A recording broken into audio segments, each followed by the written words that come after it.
Até hoje, muita gente imagina que a Operação Prato e a Noite Oficial dos OVNIs foram os únicos casos da ufologia brasileira investigados pelos militares nos anos de chumbo. Mas documentos do extinto Departamento de Ordem Política e Social guardados no Arquivo do Estado de São Paulo e obtidos pelo historiador Cláudio Suenaga comprovam que o Serviço de Informação acompanhou bem de perto outro caso famoso, o caso Onilson Pátero, um dos casos de abdução extraterrestre mais sinistro ocorrido aqui no Brasil.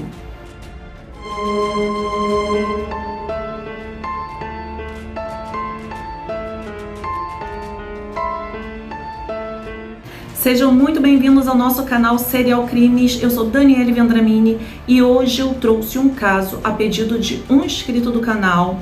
Faz tempo que eu não trago um caso que envolve histórias extraterrestres, que particularmente eu sou fascinada.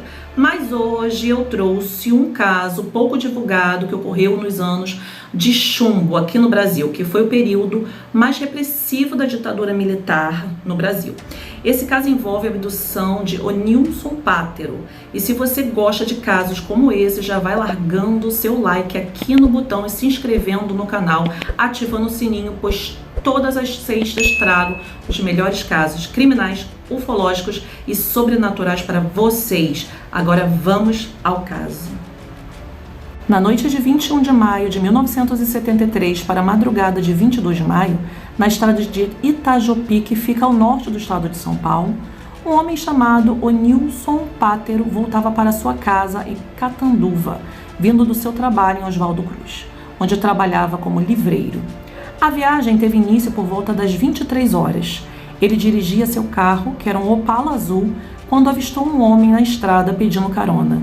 Compadecido pelo adianto da hora, Onilson parou seu carro, mas ele não tinha ideia do que ainda estava por vir. Na época, Onilson tinha 40 anos e era casado há 25 anos e tinha 2 filhas.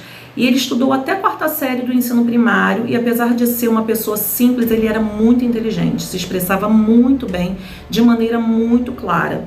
E os fatos que se seguem tomaram grande repercussão, sendo o rapaz até mesmo entrevistado por emissoras de TV. E tudo que ele contou, que vivenciou, foi considerado verdadeiro. E tendo em vista a sua índole em sua vida, Onilson nunca foi um homem que inventava histórias, sempre foi considerado por todos uma pessoa séria. E em sua viagem de Oswaldo Cruz até Catanduva, ao passar por uma ponte, ele se deparou com um carro que parecia uma espécie de carro forte, parado na rodoviária. Mas não havia nenhum emblema de nenhuma empresa nele. E próximo desse carro havia um rapaz pedindo carona. Foi quando o Onilson parou o seu carro e foi falar com o rapaz. O rapaz prontamente se apresentou e dizia que se chamava Alex. Já na viagem, o Onilson ofereceu um cigarro para o rapaz, que recusou, dizendo que não fumava, o que causou estranheza em Onilson, já que o rapaz não carregava nenhuma bagagem, apenas uma caixa metálica dourada que parecia uma cigarreira. Durante a viagem, ambos conversavam normalmente. Alex fazia algumas perguntas sobre Onilson casualmente, como sua escolaridade, como e onde ele vivia, quanto tempo ele morava em Catanduva, no que ele trabalhava, e Onilson respondia todas as questões e também fazia algumas perguntas a Alex. Ao longo do trajeto, uma amizade foi sendo criada entre os dois. E Onilson acabou revelando muitas coisas pessoais, como o endereço, o número da casa, enfim, coisas um pouco mais particulares.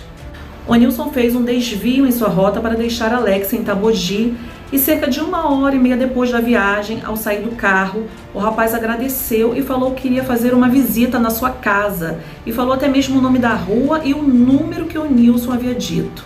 E mais uma vez, Onilson estranhou o fato do rapaz ter gravado uma informação tão corriqueira que ele havia dado. E o mais estranho é que, ao pedir carona, Alex disse que iria para Catanduva, mas no meio da viagem disse que na realidade iria para Itabogi. Foi quando Onilson fez o desvio. Ao chegar no local de desembarque, Alex ofereceu dinheiro ao Onilson, que recusou, mas Alex fez questão de pagar com 50 cruzeiros. Naquela noite chovia bastante. Onilson dirige-se para sua casa novamente. Seu relógio já marcava em torno das 3 horas da manhã. Foi quando que, ao faltar cerca de 7 quilômetros para chegar ao seu destino, algumas coisas estranhas começaram a acontecer. Tudo começou com uma interferência no rádio do seu carro. Ele perdia o sinal, começou a chiar e a fazer sons muito estranhos. Ele, por sua vez, diminuiu o som, mas começou a perceber que o motor do carro começou a falhar.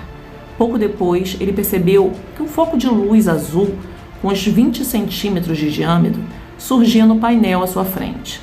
Aquele foco de luz deslocou-se para a direita e posicionou-se no banco do passageiro vazio ao seu lado. Em seguida, o foco de luz passou para o lado esquerdo. Depois passou sobre os pedais, onde desapareceu. O mais estranho é que por onde essa faixa de luz passava, a área iluminada ficava transparente, permitindo ao Nilson a ver o motor funcionando, assim como o asfalto por baixo do veículo. Assustado, o Nilson olhou para o céu para ver de onde vinha aquela luz, mas ele não viu nada, a noite estava totalmente escura. O motor continuou a apresentar problemas. Foi quando o Nilson diminuiu a velocidade do carro e se deparou com uma segunda luz, só que dessa vez era bem intensa e estava logo à sua frente. Essa luz parecia faróis de um caminhão que vinha em sua direção. A luz ficou tão intensa que o Nilson teve que proteger os seus olhos. As falhas no motor aumentaram e ele foi diminuindo ainda mais a velocidade do carro, andando bem lentamente e temendo que pudesse bater no que ele pensava ser um veículo à sua frente. Ele desviou o carro para o acostamento, onde parou de forma atravessada e percebeu que seu carro parou totalmente. Nada nele funcionava. Ele achava que um caminhão estava vindo em sua direção e que ele iria morrer naquele acidente. Mas passado um tempo ele percebeu que o tal veículo não chegava e a luz não se aproximava. A luz parecia parada em frente a ele e ele resolveu saber de onde vinha aquela luz.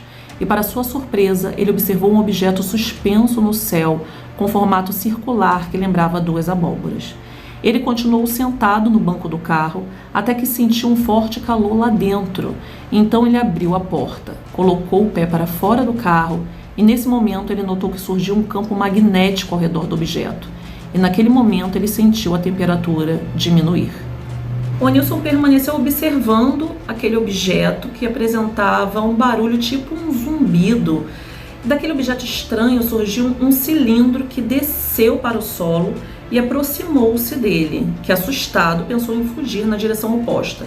Foi então que ele começou a correr, entrou em um bosque onde ficava a mais ou menos 30 metros dali, até que ele sentiu que algo prendeu e descreveu como se fosse uma espécie de borracha bem fina. E embora ele não tivesse conseguido ver o que era exatamente, o que tinha segurado, ele se virou em direção ao carro e percebeu que o objeto não identificado que estava no céu encontrava-se próximo dele e estava iluminando o seu carro como um raio de luz azul.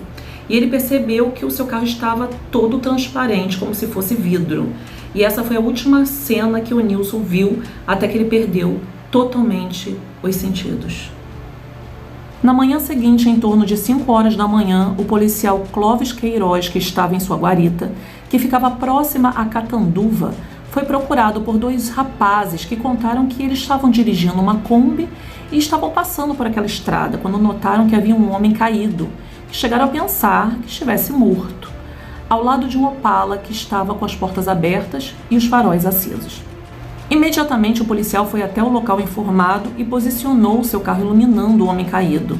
Em seguida, saiu do carro e aproximou-se para tentar examinar o corpo que pensava estar morto, até porque o corpo estava de bruços e dificilmente alguém desmaiaria de bruços. Foi quando ele percebeu que o rapaz estava vivo. O policial Clóvis o desvirou e o Nilson, em pânico, tentou soltar-se do policial, mostrando estar apavorado. O policial perguntou ao rapaz sobre o que tinha acontecido e o Nilson só repetia que eles queriam pegá-lo. O guarda Clóvis segurou o rapaz para tentar acalmá-lo até que finalmente ele contou o que tinha acontecido com ele. Obviamente, o guarda não acreditou naquela história. Achou que o rapaz pudesse ter bebido ou fantasiado e chegou a fazer piada com a situação. Só que o Nilson falava aos prantos que a situação era séria, mas o guarda não acreditava naquele fato. Clóvis acreditava que o Nilson havia sofrido um ataque epilético e achou melhor encaminhá-lo para um hospital para que pudessem fazer exames clínicos, psicológicos e neurológicos nele. Mas antes disso, o guarda foi até o carro do rapaz para fechar o carro e percebeu que havia um mapa rodoviário aberto e perguntou para o Nilson se ele tinha consultado aquele mapa antes de desmaiar. E o homem negou e falou que aquele mapa era dele, mas estava guardado em uma pasta fechada com chave ao lado do assento do motorista. Os dois olharam a pasta aberta no banco e viram que os papéis estavam remexidos e espalhados pelo assento e no chão, embora a chave que abre a pasta ainda estivesse no bolso de Onilson, que não tinha aberto a pasta e nem remexido naqueles papéis. O guarda levou Onilson para a emergência da Santa Casa de Catanduva, onde ele foi atendido por um médico chamado Elias Aziz Shediek, que submeteu Onilson a exames clínicos, neurológicos e psicológicos, e disse que não encontrou nenhuma anormalidade mental. Algo estranho que foi noticiado é que havia chovido por toda a noite e Onilson estava molhado, porém a parte de trás da blusa dele estava seca. E algo mais estranho é que a esposa, ao chegar ao hospital para vê-lo e levar roupas limpas para ele, ela constatou espantada que os cabelos de Onilson tinham mudado de cor. O cabelo estava preto e a cor natural era castanho claro. Segundo o casal, a cor natural do cabelo de Onilson só voltou ao normal 3 ou 4 dias depois do acontecido. Logo após esse período, Onilson começou a ter uma grande coceira, onde seu médico receitou alguns medicamentos para isso e pediu que ele voltasse nos dias seguintes para complementar alguns exames e fazer um acompanhamento no corpo do rapaz, pois começaram a surgir algumas manchas em seu corpo. E uns 5 ou 6 dias depois do incidente, as manchas apareceram na parte inferior do tórax e cerca de 12 a 13 dias, Onilson já estava com todo o corpo coberto por essas manchas que se apresentavam de formas irregulares e tonalidades diferentes. Começavam amarronzadas, depois ficavam esverdeadas, até ficarem amareladas e, por fim, sumirem.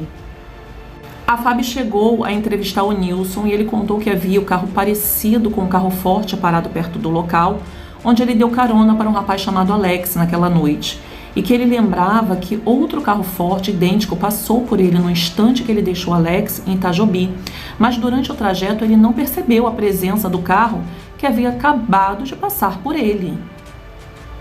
Dias depois de toda essa história, o Nilson foi procurar Alex na cidade de Itajobi e perguntou às pessoas se alguém o conhecia ou se viram esse rapaz naquele dia por lá, já que era uma cidade bem pequena e que todos se conheciam. Mas ao chegar lá, ele soube que Alex não era morador da cidade e nem havia sido visto pelas ruas, nem se hospedou em nenhum hotel da região.